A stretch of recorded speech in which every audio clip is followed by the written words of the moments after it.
El 13 de octubre de 1307, el rey Felipe el Hermoso de Francia, con una espectacular acción policial, hizo arrestar a todos los templarios de Francia. Su ojo había apuntado desde hacía mucho tiempo a la riqueza de la orden. La negativa de una suma de dinero en préstamo agudizó su amargura, digamos, hacia los llamados banqueros de Europa, que era lo que ya en ese momento eran los templarios. Eran demasiado poderosos y estos caballeros de capa blanca, demasiado influyentes para un rey, estaban molestando bastante en varios aspectos. Y además estaba la sospecha de herejía, y Felipe odiaba cualquier cosa que oliera a práctica poco ortodoxa, además. Él también, al igual que Eduardo I, ya había expulsado a los judíos de sus tierras. Había seguido, digamos, luego de Eduardo vino él, es decir, primero Inglaterra, luego Francia. Luego vendría España, pero previamente muchos otros países, así que estaban más o menos haciendo eso, lo que se llama la purga, en cuanto a un montón de cosas. Y entre esas cosas estaban los templarios. Y bueno, quizás finalmente el mayor fantasma era la realización de la Orden del Temple como un Estado europeo, que arrasaría con reyes, con papas y con príncipes, que era hacia lo que se estaban dirigiendo. Es decir, estaba tomando ese cauce, y por eso fue uno de los motivos por los que Felipe decidió hacer esta purga. ¿Por qué Felipe? Porque, digamos, los caballeros templarios nacieron en Francia y era en donde más poder tenían, si bien estaban por todos los estados europeos. Pero era lógico comenzar por ahí, porque ahí habían comenzado. Sus maestros fueron franceses, en su mayoría. Entonces, visto desde este punto de vista, la jugada del rey es más que comprensible. Pero si Felipe pensó en finalmente tener en sus manos el tesoro del temple y su flota, porque tenían una flota, aunque nadie la mencione nunca, bueno, Felipe estaba equivocado, lamentablemente, porque ambos se habían evaporado, tanto el tesoro como la flota, habían desaparecido. El archivo de la orden también desapareció.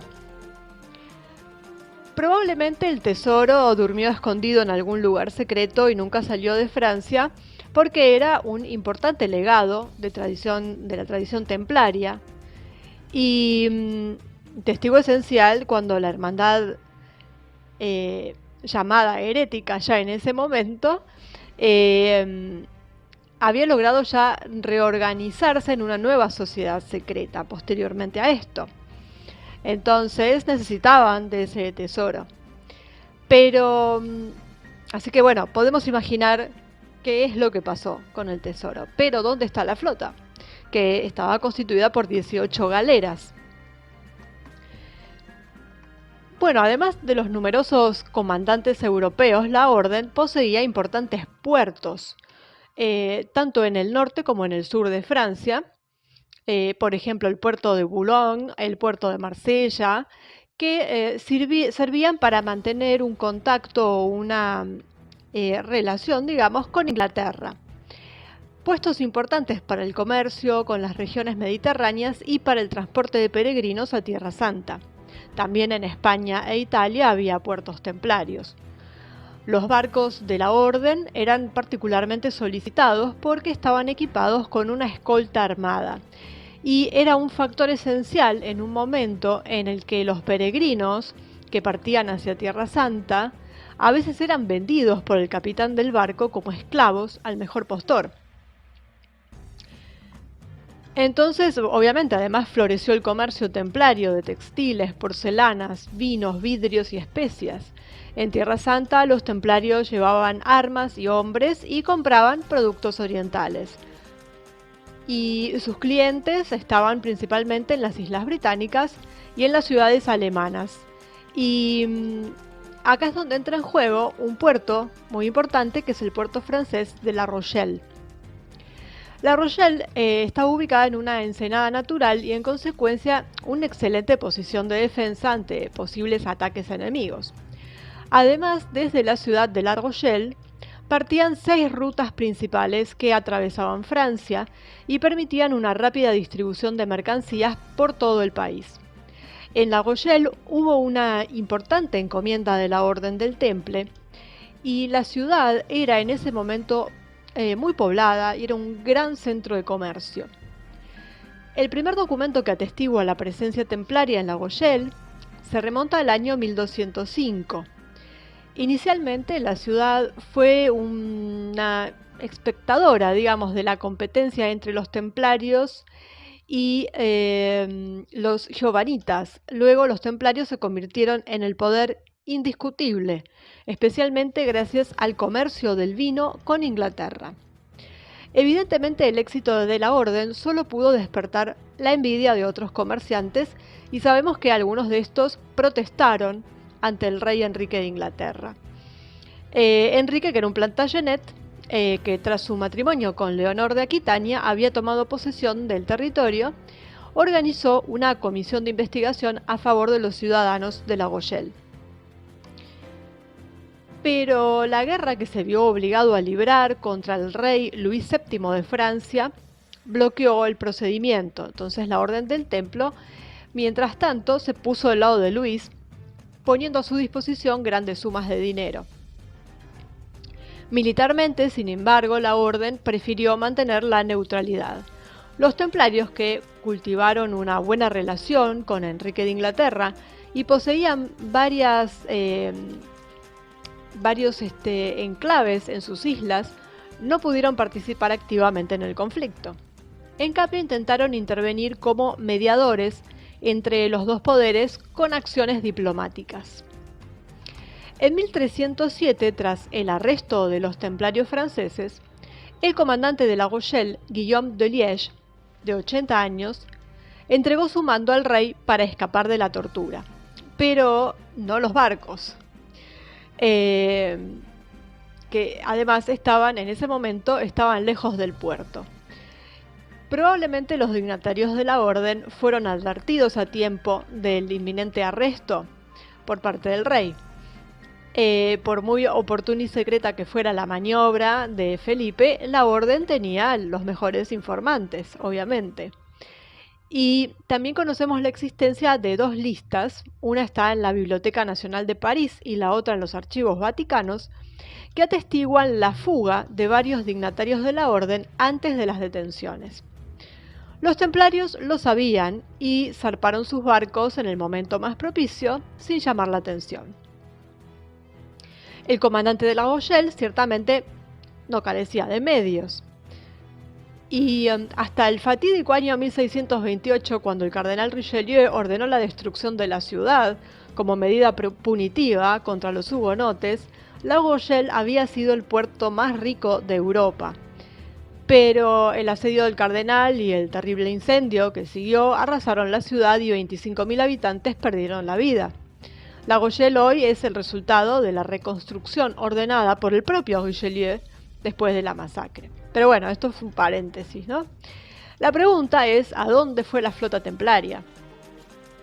El templario Jean de Chalon, de la diócesis de Troyes, dijo que vio con sus propios ojos en la noche del 12 de octubre 3 carros de heno salir de la ciudadela parisina del Temple completos con caballos, cajas llenas, dignatarios rumbo a la costa. Ahí los esperaban los barcos que transportarían hombres, caballos y mercancías al exterior. Pero bueno, ¿cuál fue el objetivo de las 18 galeras? En todas partes de Europa los templarios tenían posesiones y encomiendas, digamos. En España, donde los templarios escapados de la detención se salvaron con la ayuda del rey, reorganizándose en un nuevo orden, en la Orden de Montesa. En Escocia, donde la orden fue particularmente apreciada. Nunca se disolvió y luego se convertirían en leyenda por luchar junto a Robert Bruce en la famosa batalla de Bannockburn y contra los ingleses. O en Portugal, un país siempre favorable a los templarios, donde la orden sobrevivió, cambiando su nombre por el de la Orden de Cristo. El camino de los templarios en Portugal pesa mucho, es decir, todas estas opciones se barajan y puede ser alguna de ellas, pueden ser todas, pero la de Portugal es muy interesante. Y se sabe que la nueva Orden de Cristo se estableció en 1356 en la fortaleza de Tomar y que el propio rey portugués Enrique el Navegante fue gran maestre de la Orden de Cristo. También se dice que varias cartas de navegación que tenía en su poder pertenecían anteriormente a la Orden del Temple. La tradición templaria en Portugal fue muy grande, no en vano las 3 carabelas de Cristóbal Colón, que llegaron a América en 1492, llevaban en sus banderas, en sus velas, las cruces de la Orden del Temple. Se sabe que el suegro de Colón también pertenecía a la Orden de Cristo, y no se puede excluir que entregó cartas de navegación particularmente importantes a su yerno.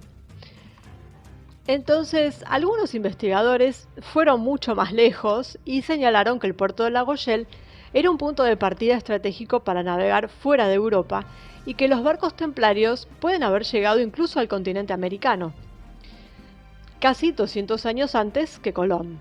Esto explicaría la gran cantidad de plata de la que siempre disponía la orden, plata que habría venido de las minas de México.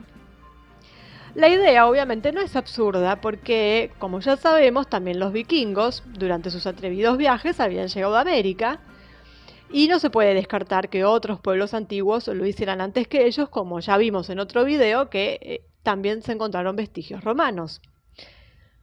Desafortunadamente, sin embargo, por el momento no hay evidencia decisiva que confirme la presencia templaria en continente americano.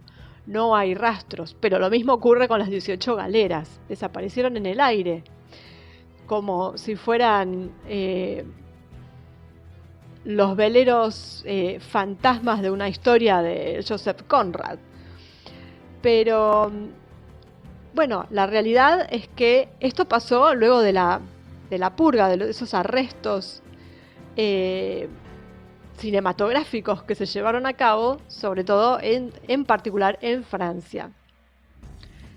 En la madrugada del 13 de octubre de 1307, un viernes 13, mientras los templarios de todo el reino de Francia asistían a los servicios religiosos, los hombres de Felipe IV el Hermoso, con un complejo y bien diseñado operativo policial, irrumpieron en las fincas de la Orden del Temple y arrestaron a todos los presentes.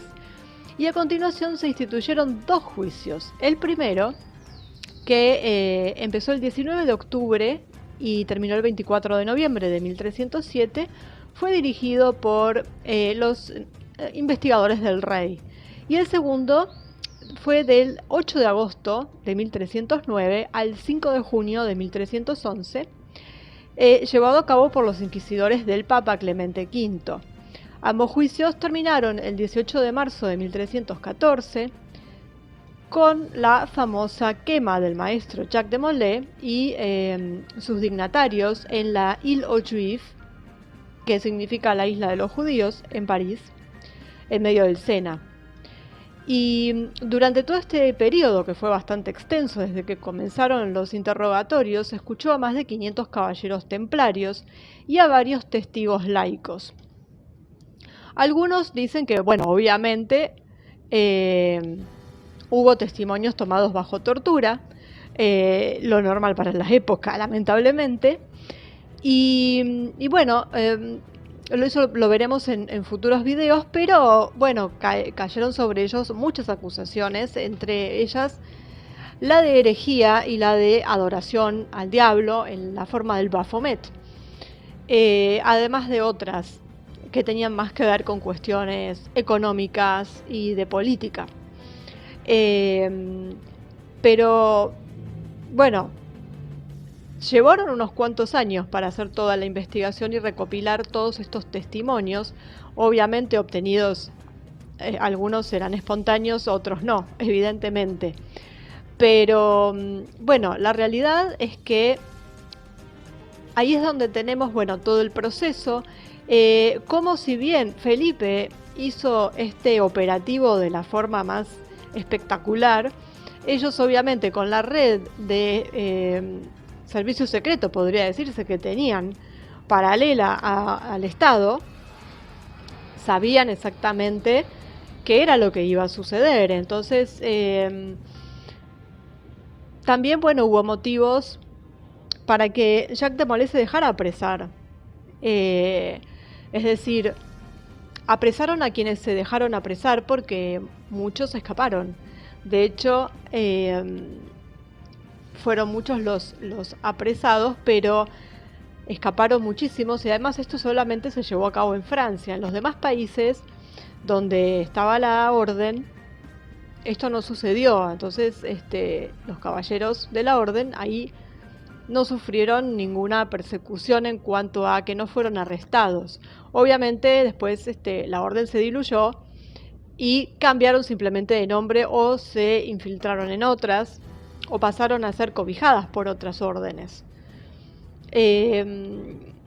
Pero bueno, es muy interesante ver cómo esta pugna entre el Estado, entre el rey, por supuesto con la anuencia del Papa, que ya vamos a ver también cuál fue su actuación en esto, esa pugna entre el poder real y el poder de los templarios, que ya estaban formando un Estado dentro del Estado, y eso lo conocemos con un nombre y ya sabemos cuál es. Además de todo esto, la captura de los templarios impresionó tanto, en un sentido fuertemente negativo, en el imaginario colectivo europeo, que generó la superstición de que el viernes 13 es un día de mala suerte. Y bueno, el viernes, obviamente el 13 de octubre de 1307, el más siniestro de todos, el famoso viernes maldito. Y de ahí viene la superstición del viernes 13, o sea, tanta importancia tuvo esto que llega hasta nuestros días con esta famosa superstición del viernes 13. Pero bueno, para llegar a este viernes 13 hay que comprender primero el declive de los templarios, que empieza a partir del funeral de Catalina de Courtenay, que era la esposa de Carlos de Valois, el hermano menor de Felipe el Hermoso. Y esto fue el 12 de octubre de 1307, es decir, el día antes de este arresto masivo, digamos. Bueno, el maestro Jacques de Molay hablaba asiduamente con el rey, y en ocasión de este funeral caminaba junto al soberano con todos los honores, y nada sugería para el común de la gente que al día siguiente, el famoso y fatídico viernes 13, temprano en la mañana, los templarios de Francia serían arrestados bajo cargos de herejía, entre otros, ¿no? Porque también era, bueno, por sodomía, satanismo, bueno, un montón de cosas que entrarían dentro de la herejía, pero que es muy amplio. Y bueno, y ese es el principio del fin. Los primeros años del siglo XIV para la Iglesia estuvieron marcados por el tema del cautiverio aviñonés, digamos, aquello del Papa de Aviñón. Y es mediante la explotación de la debilidad del Papa que el canciller del rey, Guillermo de Nogaret, pudo interrogar a los caballeros, digamos, siendo un funcionario civil, y los caballeros siendo una orden religiosa, es decir, monástico-guerrera, pero religiosa finalmente. Bueno, por supuesto, se habla de tortura, que eso lo hacían tanto los civiles como la iglesia, es decir, si el interrogatorio lo hacía la Inquisición, también había unas torturas atroces. Bueno, finalmente, obviamente, estos interrogatorios, que duraron 7 años, y esas confesiones que se obtuvieron, condenarían a la orden. Bien, las acusaciones fueron apostasía, ultraje contra Cristo, ritos obscenos, connivencia con los musulmanes, idolatría y sodomía. Es decir, una larga lista de pecados e infamias. Las confesiones hablaban de un rito de iniciación en el que los nuevos hermanos se veían obligados a escupir sobre el crucifijo, a negar a Cristo 3 veces, a besarse desnudos en la base de la columna vertebral y en la boca, hasta el punto de prometer prestarse a la sodomía y adorar una estatua llamada Baphomet. Eso es lo que surgió de estas confesiones, que obviamente bajo tortura uno puede llegar a decir cualquier cosa, pero se hablaba de esto antes. Cuánto hay de verdad, cuánto hay de mentira, son cosas que nunca sabremos, pero bueno, ahí están, ¿no? Verdadero o falso, no lo sabemos. Los historiadores se inclinan a pensar que si alguna vez tuvo lugar algún extraño rito de iniciación, quizás haya sido, digamos, una simulación de lo que podría haber sucedido si un soldado de Cristo terminaba en manos musulmanas. Algunos intentan por ese lado. Pero bueno, este no es el punto, o digamos, en la orden de captura, de hecho, el rey ordenó a sus soldados apoderarse de todos los bienes muebles e inmuebles de los templarios, porque bueno, ya sabemos que estaba el tema económico de por medio. Y era sobre todo el tema del dinero lo que estaba en juego, el endeudamiento, y bueno, se esperaba poder confiscar los tesoros del templo, que parecía ser muy suculento, que finalmente no pudo ser. Pero claro, estaban todos estos rumores que son los que le sirvieron al rey y al papa para hacer estas acusaciones. Si esto no hubiera existido, hubiera sido mucho más difícil. El juicio de 7 años fue, la verdad, que una encrucijada de factores políticos y religiosos. El Papa Clemente V dicen que estaba convencido de la inocencia de los caballeros, pero no hizo nada por salvarlos. Y la pérdida de Tierra Santa había destruido la imagen del templo a los ojos de sus contemporáneos, que los consideraban una institución que ya no era necesaria, además. Por lo tanto, no fue difícil para el rey convencer a la opinión pública de que las acusaciones de herejía estaban de alguna manera bien fundadas. Y así fue como con la bula Pastoralis Prominenti, Clemente V a su vez ordenó el arresto de los templarios en todo el cristianismo. Eso fue el 22 de noviembre de 1307. Y claro, también se veía amenazado por el Estado que se estaba generando dentro del Estado y que amenazaba al rey y amenazaba al papado. Y solo en junio de 1308, 7 meses después del arresto, el Papa pudo interrogar por primera vez a 72 templarios que, bueno, ya no pertenecían, la orden ya había sido disuelta, así que ya no tenían un cargo, digamos. Y bueno, lo hace a través de la Inquisición francesa, que estaba en connivencia con el Estado francés. Y bueno, la credibilidad de la orden se vio comprometida por las confesiones, extorsionadas o no, es decir, hechas bajo tortura o no, y ya se habían hecho públicas. Entonces, claro, esto corrió como un reguero de pólvora. Según el pergamino de Chinon, los dignatarios fueron readmitidos a la comunión, símbolo de la reconciliación completa con la Santa Sede, pero no fue suficiente, y cuando el indulto se hizo público, el rey amenazó a Clemente V con exhumar y juzgar los restos de su predecesor Bonifacio VIII por brujería. Entonces, eso habría decretado de facto el cisma de la Iglesia de Francia. Y en el Consejo de Vienne, en 1312, los templarios intentaron su última y desesperada defensa. Muchos se retractaron de sus confesiones anteriores, pero ya era demasiado tarde. Los caballeros fueron ejecutados para preservar la unidad de la Iglesia. Y con la bula Vox in Excelso de 1312, la Orden del Temple fue oficialmente suprimida y sus bienes transferidos a los hospitalarios, que hoy es la Orden de Malta. 2 años después, todavía preso, Jacques de Molay subió a la hoguera y pidió mirar hacia la Catedral de Notre Dame y dijo: Dios vengará a nuestra muerte, antes de ser quemado. Según algunos, esta frase entró en vigor, y después de unos meses, de hecho, Felipe el Hermoso se cayó del caballo y murió con un sufrimiento atroz. Incluso el Papa, que ya estaba enfermo, murió poco después. Lo mismo pasó con Nogaret, que era el notario. Y pueden ser coincidencias o no. Cada uno pensará lo que le parezca, ¿no?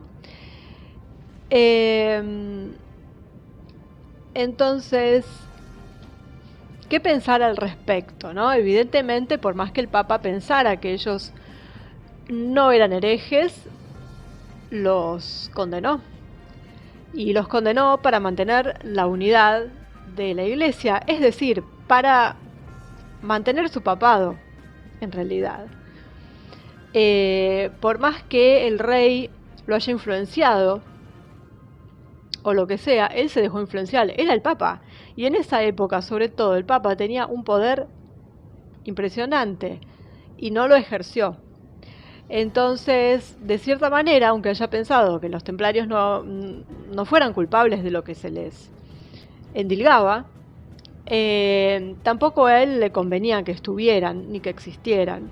Les molestaba, de alguna manera, porque si no, no se explica, ¿no es cierto? Si él como Papa y como autoridad de la Iglesia considera que están siendo acusados falsamente, hemos visto muchas veces cómo los papas hacían lo que querían con los reyes, así que de alguna manera les sirvió y bueno, no se lo puede exonerar diciendo que se vio obligado por el rey. Esto fue una connivencia entre el rey, el papa, es decir, ambos bandos estaban mal, porque tenemos a los templarios por un lado haciendo lo que hacían, y con esto me refiero a un poder acumulado que lo hacían valer, que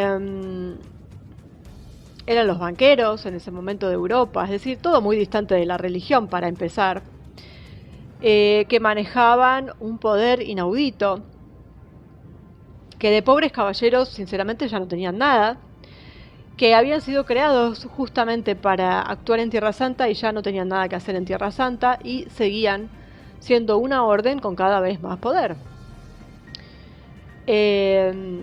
Donde eran una orden también muy cerrada, y es verdad que tenían ritos iniciáticos, si eran satánicos o no, desconocido. ¿Por qué? Porque era secreta. Entonces, esto tampoco es muy bueno, y uno no puede poner a defenderlos cuando no sabemos lo que había adentro. Entonces, pueden haber sido lo más puro de este planeta, pero la realidad es que si eso no se expone a la luz, difícilmente alguien pueda realmente defenderlos con todas las de la ley, ¿no? Y por otro lado tenemos a quienes los juzgan, que tampoco son trigo limpio. Y es entendible, más allá de querer sacárselos de encima por la deuda y de hacerse con su tesoro, también es entendible que un soberano quiera eliminar al Estado que se le estaba formando dentro. Estaba eliminando un Estado profundo.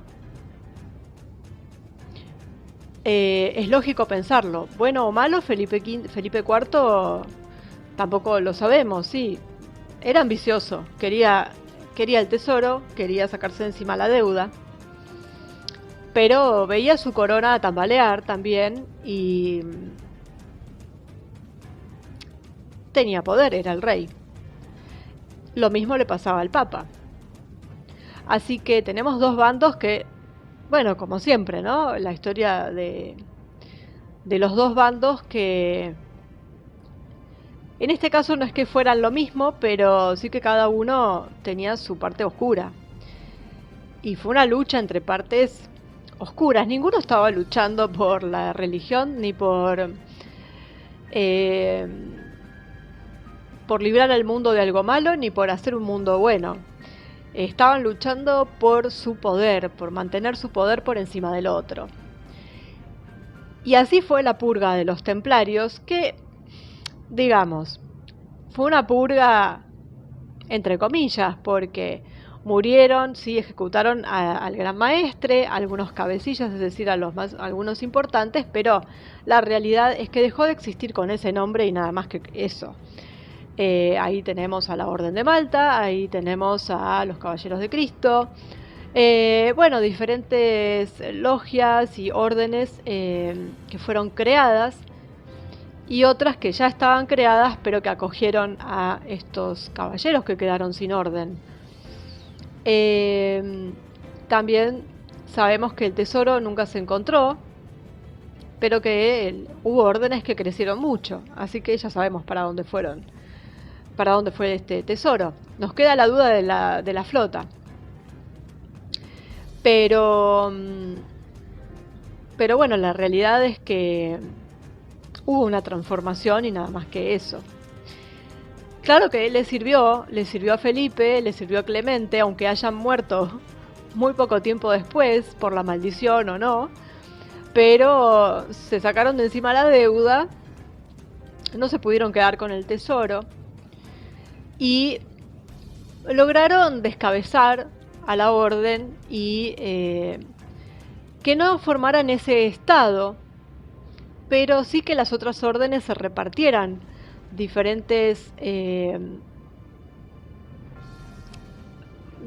cuestiones que vamos a seguir viendo, que están hasta el día de hoy, y simplemente eso, es decir, cortaron una de las cabezas de la serpiente, por llamarlo de alguna forma, y lograron que se diluyera un poco, pero bueno, lo pagaron con la vida también, ¿no? Para los que crean en maldiciones o simplemente las casualidades, yo digo que no existen, pero bueno, quizás simplemente se dieron las cosas de esta forma. Así que bueno, ese fue un punto en el mapa muy importante. Vamos a seguir con los templarios porque vamos a ver toda la historia de Baphomet. ¿Y qué pasó con aquellos que lograron salvar sus cabezas, sobre todo en otros países? Y bueno, el camino que fueron llevando, ¿no? Y hacia dónde se fueron metiendo y qué fueron creando.